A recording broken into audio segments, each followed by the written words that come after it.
Hey High Tides. Quarantine has kept us at home for a while, and most of us have used one or more streaming services to keep us entertained.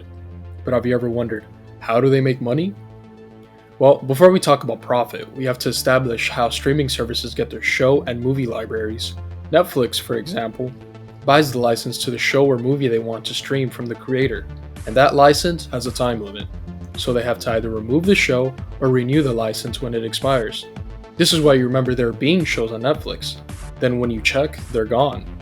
So how do these streaming platforms make money when they have to license everything? Well, all of them get a majority of their revenue from subscription services like Netflix, with its 167 million subscribers. But some streaming platforms have other ways of making money.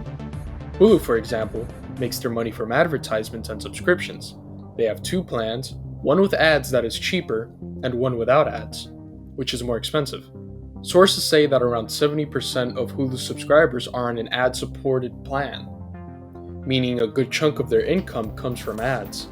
How about services that don't have ads? Well, Netflix tries to avoid paying licensing fees by spending their money, which consists of $15 billion, on original content and trying to fill their library with it. Disney Plus, on the other hand, doesn't pay many for licensing since they have the rights to most of the content they stream. Disney also makes original content, in which they've spent over $500 million on. With how much money these services are spending, you would think they have gotten major profits. Yet Netflix hasn't made a profit until recently.